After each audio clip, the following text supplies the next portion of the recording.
안녕하세요. 세상 모든 지식을 책으로 배우는 남자 박 작가입니다. 오늘은 작가의 뇌피셜 코너입니다. 요즘 이런 말 쓰면 안 됩니다. 바로 꼰대 소리 들어요. 그러니까 내가 학교 다닐 적에 고등학생이 되면 너도 나도 수학의 정석을 품에 안고 다녔어요. 항상 표지가 바깥쪽으로 보이게, 딱 이렇게 수학의 정석 품에 안고 항상 표지가 바깥쪽으로 보이게 걸어 다니는 애들은 거의 다 그 고등학교 1학년 올라가는 학생들이라 봐도 돼요. 당시 중학생들한테는 수학의 정석에 대한 로망들이 다 있었거든요. 제가 수학 선생님이 되고 보니까 이 수학 공부와 연애 사이에 상당 부분 공통점이 있다는 사실을 발견하게 됐는데, 가방에 수학의 정석 놓고 다니는 애들이 나중에 보면 꼭 연애도 못하더라는 거예요. 여기에는 몇 가지 이유가 있는데, 첫 번째, 겉모습에 집착한다는 겁니다. 수업을 요청받고 상담 시간이 되면 제가 제일 먼저 뭘 시키냐면, 야, 이때까지 네가 공부하던 수학 문제집 한번 다 들고 와봐봐, 이걸 시키거든요. 웃긴 게 뭐냐면 꼭 수학 20점 받는 애들이 수학의 정석 기본편에 실력편까지 다 챙겨오더라는 거예요. 너 정석 왜 보니? 이렇게 물으면 좋잖아요, 이렇게 답해요. 시중에는 정말 쉽고 잘 쓰여진 문제집들이 많이 있거든요. 그런데 아직까지 수학의 정석쯤은 봐야 고등학생 가오가 산다라는 집착에서 벗어나지 못하는 거예요. 연애도 같아요. 남자 소개시켜줄게, 물으면 뭐라 그래요? 키 커? 여자 소개시켜줄게, 물으면 뭐라 그러죠? 이뻐? 자기한테 맞는 사람이 누군지도 모르고 맨날 껍데기만 보는 거예요. 표지만 보고 정석 사는 느낌으로 사람을 고르는 거죠. 그러니 막상 연애가 시작되고 나면 내가 상상하던 그녀의 모습이 전혀 아니더라는 거죠. 두 번째, 1단원만 공부한다는 겁니다. 정석 갖고 다니는 애들 중에서 정석으로 전단원 다 공부하는 애를 저는 본 적도 없습니다. 열의 아홉은 1단원만 새까매. 막상 사고 보니까 이게 너무 어렵거든. 일단 샀으니까 또 양심에 찔리니까 1단원은 어찌어찌 해서 공부를 해나가는데 2단원 들어갈 때쯤 벌써 지친 거죠. 바로 포기. 그러다 언제 다시 펼치냐. 한 3달 수학 놓고 있다 보니까 이젠 1단원도 가물가물하거든.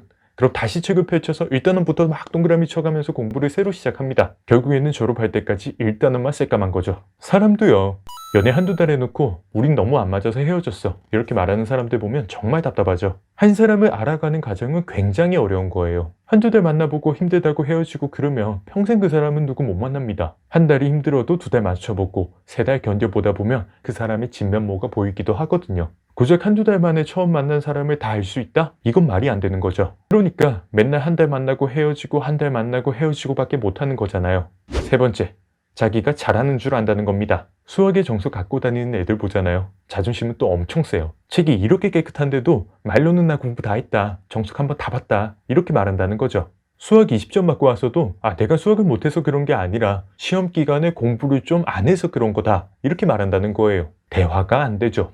연애도 마찬가지. 연애 고작 한두 달 해놓고 헤어지고 나서 그 내막을 들어보잖아요. 얘는 이미 마더 테레사야. 나는 맞춰줄 만큼 맞춰줬고 견딜 만큼 견뎠다. 내가 헤어진 건 잘한 거다. 늘 이렇게 말한다는 거죠. 수학 20점 맞고서도 수학 못하는 게 아니고, 연애는 맨날 한 달 안에 끝장내면서도 연애 못하는 게 아니면 수학 못하는 사람은 누구고 대체 연애 못하는 사람은 누구냐는 거예요. 네 번째, 자기한테 맞는 난이도를 모른다는 겁니다. 수학의 정석 그 책 정말 좋은 책 맞거든요.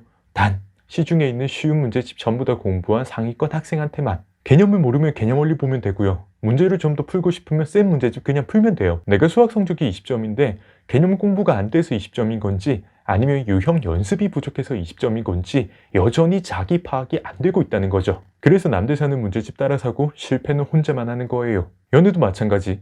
남들이 좋다는 사람은 남들한테만 좋은 거예요. 내 연애는 내가 견딜 수 있고 내가 맞출 수 있는 사람이랑 해야 된다는 거죠. 도서관 좋아하는 사람은 클럽 다니는 사람을 이해 못하고요. 반대로 클럽 다니는 사람들도 도서관 좋아하는 사람들을 이해 못해요. 잘못된 건 없어요. 둘은 단지 다를 뿐인 거죠.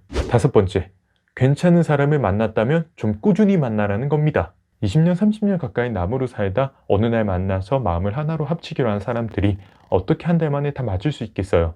누굴 만나도 내 생각과 달라요. 그럼에도 그 사람 인품이 좋고 성격이 괜찮다는 생각이 든다면 너무 쉽게 헤어지지 말고 좀 견디기도 해보라는 거예요. 수학은 한 권의 문제집만 풀더라도 제대로 풀어야 되고요. 사람은 한 사람만 만나더라도 제대로 만나야 된다. 오늘의 박 작가 뇌피셜입니다.